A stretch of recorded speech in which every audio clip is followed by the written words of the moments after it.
நண்பர்களுக்கு வணக்கம். இன்றைக்கி பார்த்திங்கன்னா பக்ரீத்து ஸ்கூல் லீவுங்கிறதுனால எழும்புறதுக்கு லேட் ஆயிடுச்சு. காலையிலே பார்த்திங்கன்னா நேற்று வாங்கின மஷ்ரூம் இருந்ததில்ல, அதை வந்து கிரேவி மணிக்கி வச்சுட்டு சட்னி அரைக்கணும் அப்படிங்கிற மாதிரி பிளான் பண்ணியிருந்தேன். நான் எழும்புறதுக்கே லேட் ஆகிட்டு, அதனால் 2 தான் வைக்க வேணாம் அப்படின்னு சொல்லிட்டு இட்லியை வச்சு மஷ்ரூம் வந்து குழம்பு மணிக்கி வச்சுட்டேன். நல்லா சிக்கன் மசாலா போட்டு வச்ச உடனே குழம்பே அப்படி பார்த்திங்கன்னா சிக்கன் குழம்பு மாதிரி இருந்தது. டேஸ்ட்டுமே அவ்வளோ சூப்பராக இருந்தது. பசங்களுமே ரொம்ப லைக் பண்ணி சாப்பிட்டாங்க. அவ்வளோ நல்லா இருந்தது. மஷ்ரூம் சின்ன சின்ன மஷ்ரூமாக இருந்தாலும் டேஸ்ட்டு சூப்பராக இருந்தது. பசங்களும் பார்த்திங்கன்னா ரொம்ப லேட்டாக தான் எழும்பி சாப்பிட்டாங்க. நேற்றே பார்த்திங்கன்னா மீன் சாப்பிடன்ட்டு ரொம்ப ஆசையாக இருந்தது. நேற்று பசங்களுக்கு ஸ்கூல் இருந்தது, இன்றைக்கி லீவுங்கிறதுனால சரி இன்றைக்கி வாங்கிக்கலாம் அப்படிங்கிற மாதிரி பிளான் பண்ணியிருந்தேன்.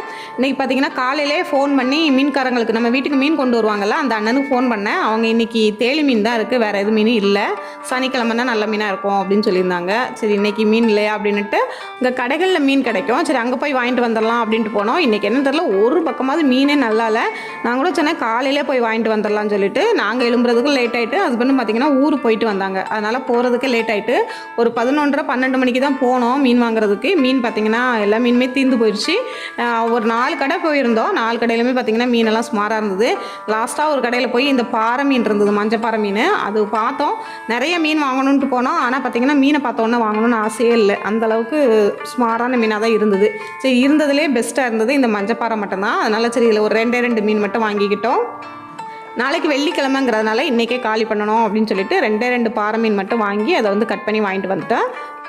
இந்த பாறை மீன் பார்த்திங்கன்னா பொரிச்சா டேஸ்ட்டு சூப்பராக இருக்கும். அதுவும் பார்த்திங்கன்னா இந்த பாறையை வந்து முழு மீனாக போட்டு பொரிச்சோம்னா டேஸ்ட்டு அவ்வளோ நல்லாயிருக்கும். மீன் சுமாராக இருந்தோன்னே எனக்கு 2 மீனை மட்டும் வாங்கி கட் பண்ணி எடுத்துகிட்டு வந்தேன். அதனால் துண்டு எல்லாத்தையும் பொரிச்சிடலான்ட்டு 2 வாழையும் மண்டையும் மட்டும் குழம்புக்காக எடுத்து வச்சிட்டேன். சிக்கன் மசாலாவும் கொஞ்சம் மீன் பொரிக்கிற மசாலா, அப்புறம் கொஞ்சம் உப்பு, மஞ்சத்தூள், மிளகாத்தூள், இஞ்சி பூண்டு எல்லாம் போட்டு கலந்துருக்கேன். கூட கொஞ்சம் தேங்காய் எண்ணெய் கலந்துக்கிட்டேன். எண்ணெய் சேர்த்து பொரிக்கிறதுனால நம்ம பொரிக்கிறப்ப பார்த்திங்கன்னா மீனை விட்டு அந்த மசாலா வந்து விலகி போகாது, அப்படியே மீனோடே இருக்கும், ரொம்ப நல்லாயிருக்கும் சாப்பிட்றதுக்கு. நீங்கள் மீன் பொரிக்கிறப்ப கொஞ்சம் எண்ணெய் மட்டும் சேர்த்து கிளறி பாருங்கள், அந்த மசாலா வந்து அந்த மீனை விட்டு பிரிஞ்சே போகாது, அப்படியே இருக்கும்.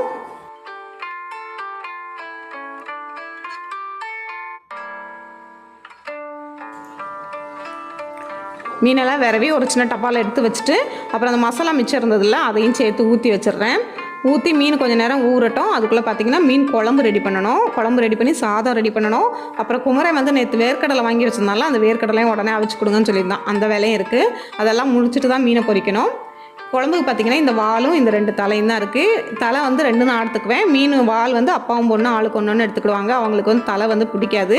ஆனால் மீன் குழம்புலே ரொம்ப டேஸ்ட்டானது பார்த்திங்கன்னா அந்த மீனோட தலை தான். அது வந்து சாப்பிட தெரிஞ்சால் அவ்வளோ டேஸ்ட்டாக இருக்கும். இந்த பெரிய மீன் இருக்குல்ல, அதில் உள்ள தலையெல்லாம் குழம்பு வச்சு சாப்பிட்டோம்னா அவ்வளோ டேஸ்ட்டாக இருக்கும், சூப்பராக இருக்கும்.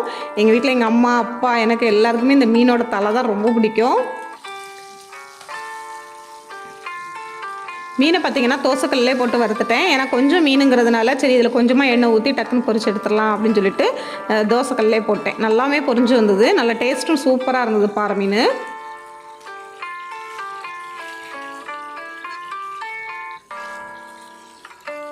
எங்கள் ஊர் சைட்லாம் பார்த்திங்கன்னா இங்கே வந்து குளத்து மீன் நிறைய வரும். குளத்து மீனும் ஆற்று மீனும் கொஞ்சம் கிடைக்கும்.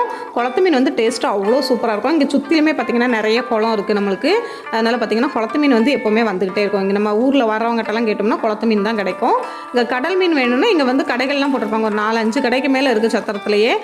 கடைகளில் வாங்கினா சனிக்கிழமை போய் வாங்கணும்னு வச்சுக்கோங்களேன், நல்ல மீன் வந்து ஓரளவுக்கு ஃப்ரெஷ்ஷாக இருக்கும். அதாவது அப்படியே வராது, ஐஸ் அடித்து கொஞ்சம் ஓரளவு ஃப்ரெஷ்ஷாக வரும். சனி ஞாயிறில் அந்த மீன் வாங்கி சமைச்சோம்னா ஓரளவு நல்லாயிருக்கும். ஆனால் அடுத்த நாங்கள் வந்து புதன் வியாழன்லாம் வாங்கணுமா மீன் வந்து அந்த சனிக்கிழமை அந்த மீனை தான் வச்சுருப்பாங்க. அதெல்லாம் காலியாகட்டும்னுட்டு அந்த அளவுக்கு டேஸ்ட் இருக்காது. இது வந்து வியாழக்கிழமை வாங்குறதுனால மீன் இப்படி இருக்குது. இதே சனிக்கிழமை வாங்கினா ஓரளவுக்கு கடல் மீனுமே இங்கே நல்ல மீனாக தான் கிடைக்கும். இங்கே தூத்துக்குடி கடல் வந்து பக்கத்துலங்கிறதுனால எறா, நண்டு எல்லாமே இங்கே தூத்துக்குடி கடலில் இருந்தால் வருது அப்படின்னு சொல்லுவாங்க. சனிக்கிழமை பார்த்திங்கன்னா எறா, நண்டெல்லாம் ஈஸியாக கிடைக்கும்.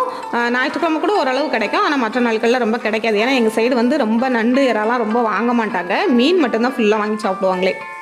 மீனெல்லாம் பொரித்து எடுத்தாச்சு. எடுத்து அப்படியே லைட்டாக அந்த சட்டியில் நம்ம ஓரமாக வச்சிட்டோன்னா அந்த எண்ணெய் எல்லாம் பார்த்திங்கன்னா எக்ஸ்ட்ரா இருக்கிறதுலாம் அப்படியே ஃபில்டர் ஆயிரும்.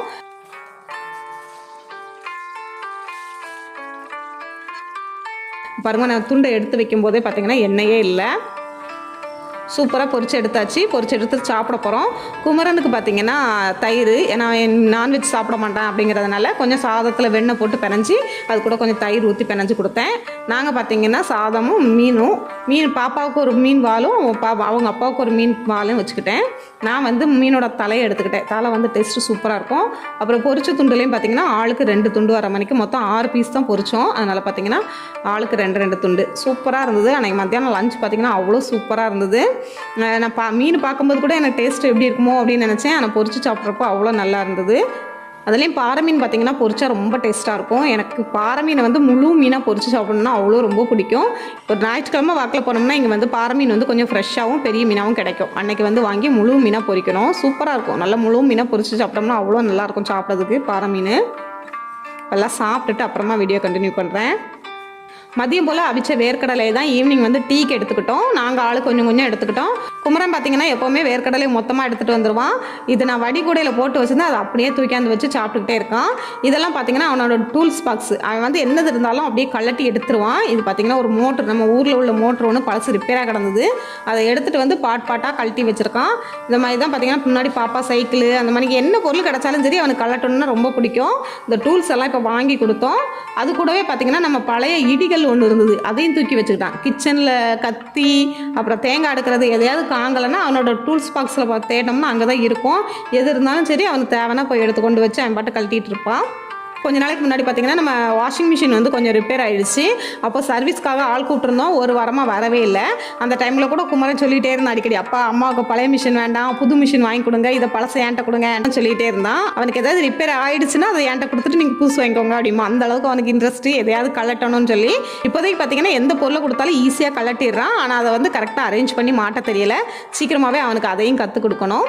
இது வந்து நம்ம வீட்டில் வந்து முன்னாடி காம்பவுண்ட் ஷோவில் வந்து ஒரு 3 அடுக்கு மல்லி இருக்கும்ல, அந்த மல்லி செடி இருக்குது.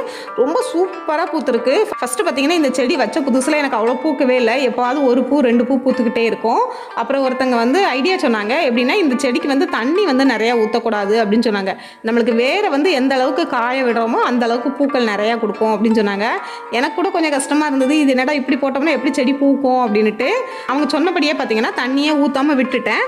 தண்ணியே ஊற்றாமல் கொஞ்ச நாள் விட்டுட்டு அப்புறம் லாஸ்ட்டாக பார்த்தீங்கன்னா அரிசி பிணைவோம்ல, அந்த தண்ணி அப்படியே அரிசி பிணைஞ்சிட்டே வந்து அந்த செடியோட வேரில் மட்டும் என்னைக்காவது ஊற்றுவேன். டெய்லிலாம் ஊற்ற மாட்டேன். என்னைக்காவது ஒரு சட்டி தண்ணி இருக்கும், அந்த மணிக்கு ஊற்றுவேன். அதில் பார்த்தீங்கன்னா நல்லா இப்போ பூ பிடிச்சி சூப்பராக பூக்க ஆரம்பிச்சிட்டு, இங்கே பாருங்கள் எவ்வளோ பூக்கள் இருக்குதுன்னு சொல்லி நிறைய கொத்து கொத்தாக பூக்குது. இப்போது நல்ல மொட்டுகளும் பார்த்திங்கன்னா நிறைய இருக்குது. இது ஒரு செடி தான், ஒரு செடியிலே பார்த்திங்கன்னா நிறையா பூத்துக்கிட்டு இருக்குது. இந்த மாதிரி செடிகள்லாம் பார்த்திங்கன்னா கொஞ்சம் பூக்கள்னா ஒன்று ட்ரிம் பண்ணி விடணும், இல்லைனா அதில் உள்ள இலைகள் எல்லாத்தையுமே நல்லா ஃபுல்லாக ரிமூவ் பண்ணி விட்டோம்னாலே நல்லா பூத்துரும். அந்த மல்லிகைப்பூ வெரைட்டி இருக்கு இல்லையா, அது எல்லா செடிகளுமே அப்படி தான். அந்த இலைகளை உருவி விட்டோம்னா அதுலேருந்து தளிர் வர்றது வந்து மொட்டு வந்துடும். டக்குன்னு பூக்கள் நிறைய பூக்க ஆரம்பிச்சிரும். இது பார்த்திங்கன்னா அவ்வளோ சூப்பராக பூத்துருக்கு. இன்றைக்கி ரொம்பவுமே பூ வந்துருந்தது. இந்த பூக்கள் பார்த்திங்கன்னா நான் 1-2 பூ பூக்கும்போது நம்ம வீட்டில் கனகாம்பர செடி இருக்குல்ல, அந்த கனகாம்பர பூ செடியோடு சேர்த்து ஒவ்வொரு பூ வச்சு கட்டிப்பேன். இன்றைக்கி பார்த்திங்கன்னா நிறைய பூத்துருக்கு. இந்த பூவை மொத்தமாகவே கட்டி தலையில் வச்சா அழகாக இருக்கும். எனக்கு ரொம்ப பிடிக்கும் இந்த பூவு. அவ்வளோ பூவுமே பறிச்சிட்டேன். இங்கே பாருங்கள் ஒரு சின்ன குண்டா நிறையா இருந்தது.